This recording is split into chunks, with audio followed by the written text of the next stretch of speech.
Tapi kalau yang diharapkan sama yang diterima lebih besar yang diharapkan, berarti yang diterima nggak sesuai yang diharapkan, berarti pelayanan itu tidak bermutu. Sedangkan kalau seimbang, maksudnya ya sama aja, kita mengharapkan segini, ya memang dapatnya segitu, itu berarti cukup memuaskan.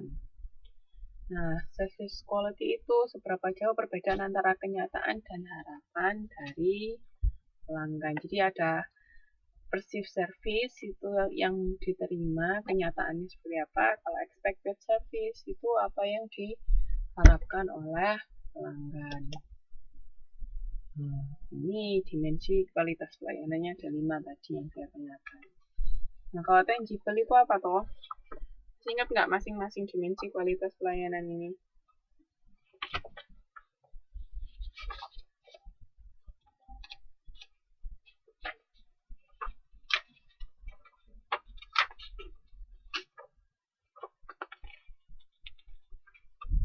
Berwujud. Kenapa maksudnya kok ada berwujud?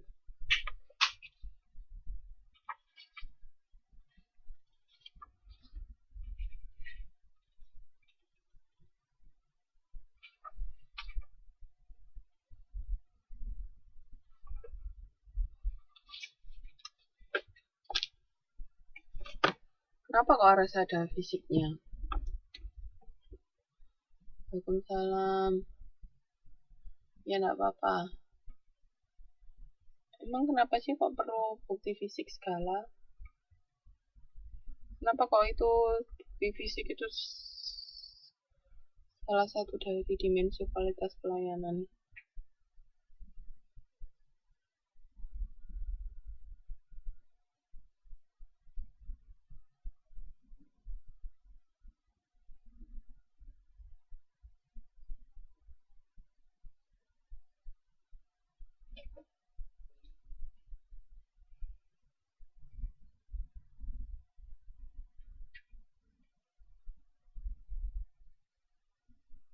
Waalaikumsalam. Iya, nggak apa-apa, Mas.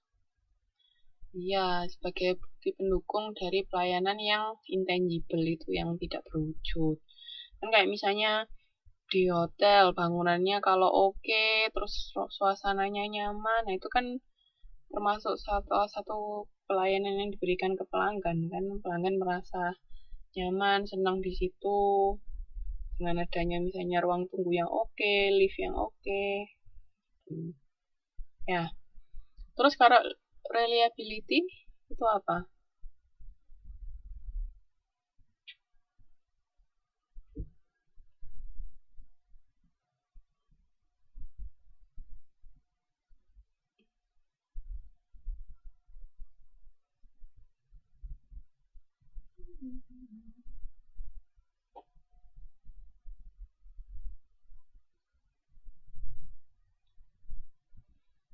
Maksudnya andal dalam memenuhi pelayanan?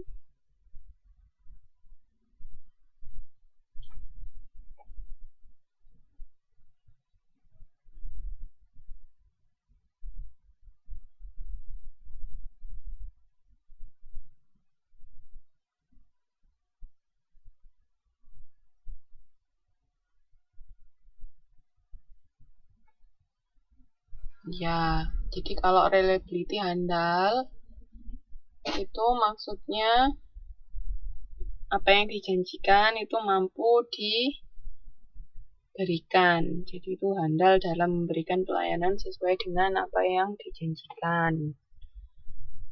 Itu reliability. Lah kalau responsiveness,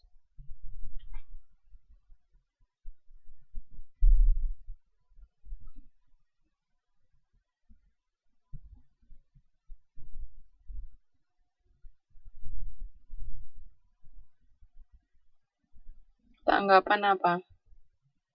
Bukan.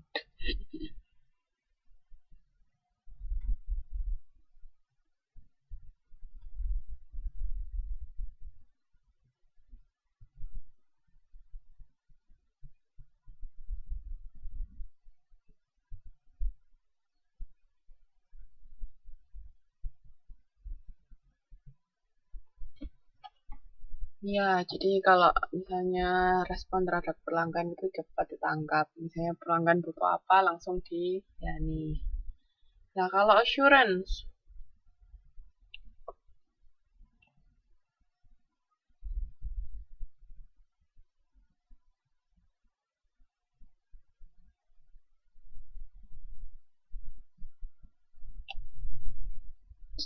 jaminan apa?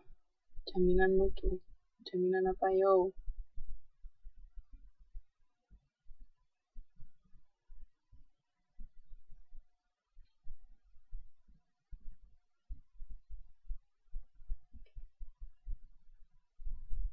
Rasa percaya. Maksudnya, apa yang bisa dijaminkan?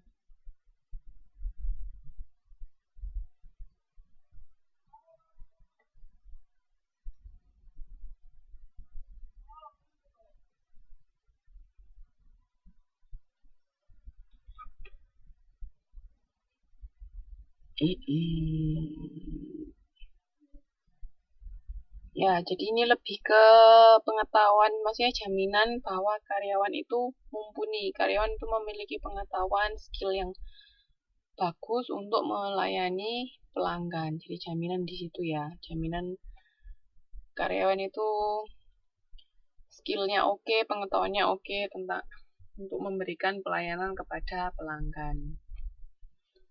Nah, kalau empathy,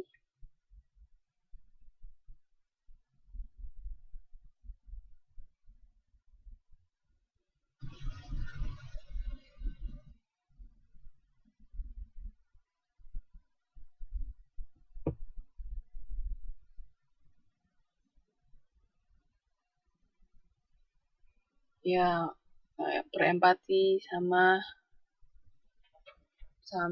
pelanggan, memiliki empati. Jadi jangan lupa ya, ada 5 dimensi kualitas pelayanan jasa. Nah, ini ada gap atau kesenjangan kualitas pelayanan. Ini kayaknya dulu pernah kita bahas nggak sih di modul 3? Ya nggak? Masih ingat toh? Ingat nggak? Jadi di-review sedikit aja ya. Jadi kalau gap, jadi dulu para suraman dan kawan-kawan itu ketika dia bikin serve call itu, dia menemukan ada kesenjangan kualitas pelayanan. Ada berapa kesenjangannya? Masih ingat nggak?